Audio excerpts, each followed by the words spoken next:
Hi, welcome to another video, and today I'm going to show you some different ways to mobilize your hips. And I'm going to show you, these are not really great if you've got a hip problem at the moment. So these are good drills for someone who's just progressed past a hip problem. They know they had a history of it and they've corrected it. Now they want to make sure it doesn't come back. These are really almost like dynamic warm-ups. They're also very good for the person who's never had one before and doesn't want to get one. So these are great ways to mobilize the hips, and Dylan here is showing us one version. It's again a bit like a dynamic warm-up, and that first part there that he showed where he had his hands behind giving him support, it just means that it was a lot more stable to do so, and basically all he's doing is he's just moving one hip. So this his right hip there, it's at the moment moving into internal, and then his left hip is moving into external rotation, and then obviously vice versa. So the easy version of that is to do that with the hands on the ground, because it gives you a lot more base of support. This is a lot harder than it looks. And then obviously the harder version is taking your hands away, and it introduces a bit of stability. So it's arguably a stability drill more so than a mobility one. It's just sort of trying to get the hips to be fully mobile. The danger of these ones, which you can't really see from there, but is where if you're going to curl under, if you're going to lose your posture and curl under, there's a chance that the hip, the femur, is going to push itself forward out of the hip there, and as opposed to sitting.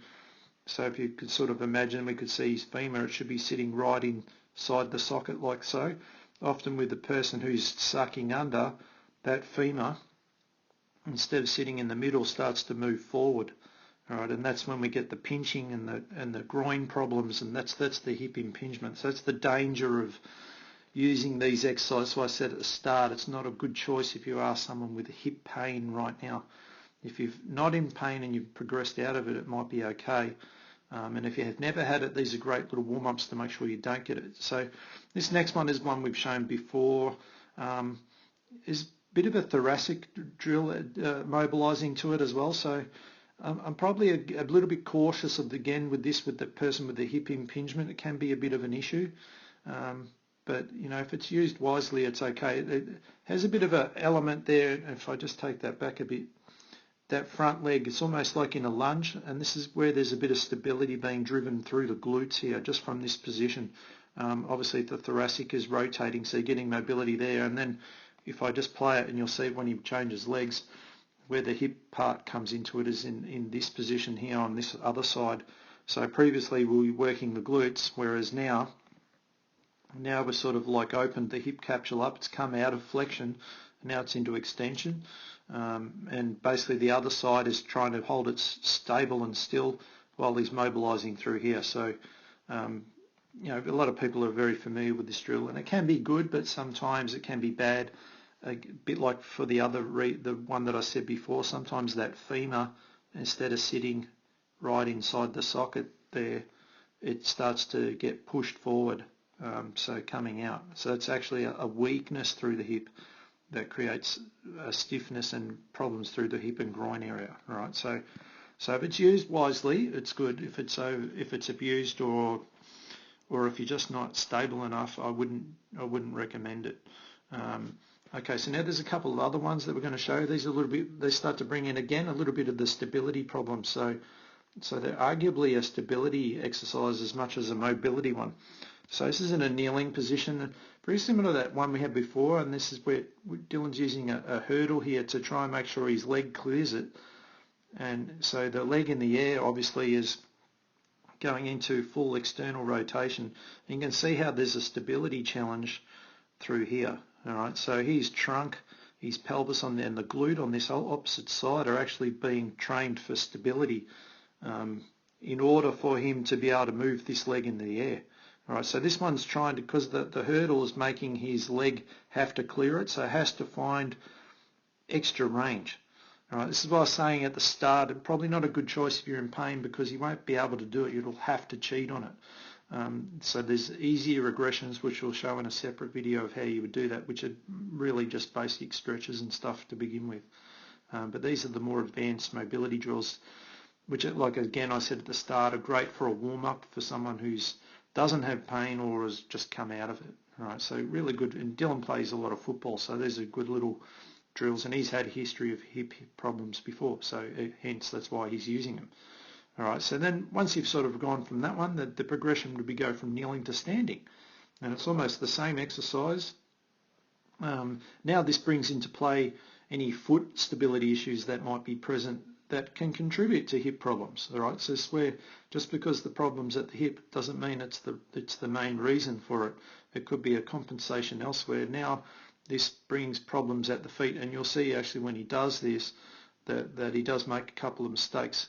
All right, so it's almost the same as what we're doing. The height of you don't have to have the same box because obviously everyone's a bit different height, different leg lengths, maybe different capability with your range of motion as well. So I would find you could use a barbell resting on blocks to find what works for you. But the main thing to probably understand here, for the height of it at least, is when it gets to here, again like we saw before, you don't want to be having to curl under. The minute you're curling under with your pelvis, you're going to have problems at the hip. All right, so you've got to try to, if you imagine we're looking at him side on here, he would still have his natural curve. All right, the minute his body sort of goes under and there's his postures like that now, that's no good to you. All right, so he would have to lower it if we feel that he's losing his ability. You can see where the foot becomes a problem, like I mentioned a second ago. All right, so that foot stability must be, and there it goes again. All right, so that was the foot that was causing his problems then. All right, so again, arguably stability exercise as much as a mobility one, but you know, if you practice these in combination with the other things and moving well all the time, can really do a lot of good. The last one we'll show you is really just basically a squat. I'm just going to fast forward here, and all you're doing is just going into a deep squat. Dylan's always had trouble doing deep squats, and this is where we call this reverse patterning, because he's going to go down and he's not squatting on the way down, he's squatting from the bottom up. So you'll touch his toes, and once he's as low as he can get, then he'll raise his arms up above his head to drive a thoracic extension. And you can sort of see why he can't get ass to grass, because he just doesn't have the mobility capacity for it. So if we hold him there, you can already sort of see where he wants to sort of curl under. All right, he's got a lot better at this than what he used to be. But basically, like we would need to see, he needs to still be improving on this a bit, because we would love to see his head there, to be honest, and driving a bit more extension, so we would almost see his arms here. So then we would get like an angle of his spine that's the same as his shins, and you can sort of see at the moment, if there's his ear, there's his spine, and there's his shin. See how he's not quite there? He's close, but he's not quite. Hence, that's why he's not going to load this up with a barbell or a dumbbell, because he's just basically not good enough to get there. All right, you can sort of see that's even better there. You can sort of see where he was really curled under. Just as he's trying to raise his arms up, you can see how he starts to raise, because he just doesn't quite have that neutral component there. All right, but again, if it's used as with the purpose of trying to drive mobility, it can be a really handy drill. All right, so there's several ways you can use these. These are really good prior to a workout that's going to be full on. Even running, you know, could be before an interval session, speed session, can be all really good things to improve. And obviously before you play sports, and Dylan uses these things.